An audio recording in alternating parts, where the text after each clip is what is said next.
یو نوجوان راغی، حضرت زه د مرګ نه ډېر یریږم، د مرګ نه ډېر یریږم او د مرګ د وجې نه زما په زړه باندې یو خوف طاری وي چې یاره دا مرګ به څه حساب کي. بزرګ ورته فرمایي څه پیسې در سره شته؟ وایي او پیسې را سره شته. وایي زه لاړ شه هغه پیسې د الله په لاره کې صدقه کا. دغه پیسې د الله په لاره کې جماعت، مدرسه، عالم، طالب، بزرگانو باندې، الله والاو باندې د الله په لاره کې صدقه کا او نیک اعمال شروع کا، بیا به د مرګ نه نه یریږي. نو دې نوجوان همغه شان وکړه. زمونږ د نوجوانانو غونته کې نو دلته وایي توبه د بدو چې بار ځي وایي ورځه په بدو، بار چې سی خوښه یې هغه کوي، دلته ناستي هسې دا چلونه کوي. ما ته پته ده دا کیلاړیان زه ښه پېژنم. زما محترمو درخواست کوم په صحیح نهج باندې راشئ. نو دغه نوجوان لاړو او چې څومره پیسې وي ټولې د الله په لاره کې صدقه کړي او نیک اعمال شروع کو، مونځ اودس شروع کو، قرآن تلاوت شروع کو. لږ وخت بعد بیا ملاقات د دې بزرګ سره وشو. بزرګ ته نه تپوس کې وایي اشنا حالات څنګه دي؟ اوس د مرګ نه یریږي؟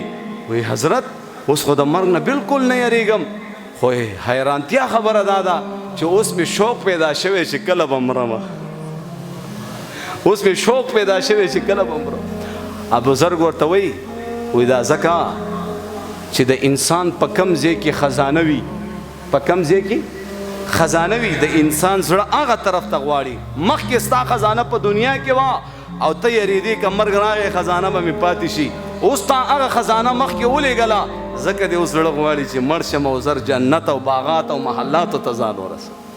وروڼو درخواست کوم ستاسو څومره استعدادونه دي د الله په دین باندې ولګوئ، توبه وباسئ، الله طرف ته راشئ. دا نور ګناهونه پرېږدئ، قسم بالله دا ګیمونه پرېږدئ، دا پبجي پرېږدئ. دغه شان زما محترمو دا زندگی دا د ګیمونو دپاره وه، دا زندگی دا د پبجي دپاره وه، دا د ټیک ټاکو دپاره وه، دا د پنشمنټونو دپاره وه، دا زندگی دا د عبس و عبسیاتو دپاره نه. جینه درخواست کوم مختصره زندگی دا، قسم د الله په ذات باندې بیا به دا انسان چغې کړي یا لیتنی قدمت لحیاتی، کاش ما په خپل ژوند کې څه کړی وی او مخکې مې رالیږلی وی. اوس به څه کوم؟ هسې خبره کوم تاسو ته دا چې د کومو انسانانو ذهنونو کې دغه شک شبهات راغلي، مړه خو چې مړ شي خو بس ختم شوي، ښځه چې مړ شي او ختم شي او نه جنت شته نه جهنم شته نه عذابونه شته. د دې خلکو دپاره زه ویم لکه په قرآن او حدیث خو د دې یقین او سوچ فکر ټول شک شبهاتو کې مبتلا دي. نوجوانانو ته ویم چې مړ شو او ختم شو او نه جنت شته او نه جهنم شته او نه عذابونه شته، ټیک شو.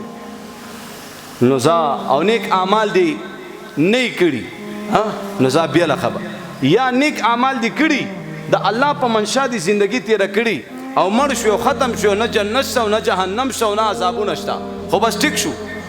او که نیک اعمال دي کړي او مړ شوي او دغه جنت هم وي او عذابونه هم وي او جهنم هم وي او د الله سره ملاقات هم وي، نو فایده شوه که نقصان شو؟ وایه فایده شوه که نه؟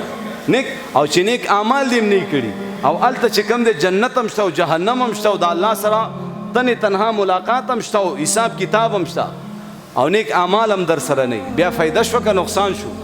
وایه انشاءالله په دې به پوه شوي یې. دی بعضو ته بیا موږ عقلي دلایل ورمخې ته کوو چې دا نوجوانان پې پوه کړو.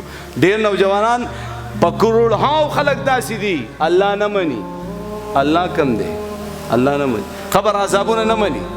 نو دې خلکو ته ما یو داسې خبره وکړه چې انشاءالله دماغو ته به دا خبره پرېوتي.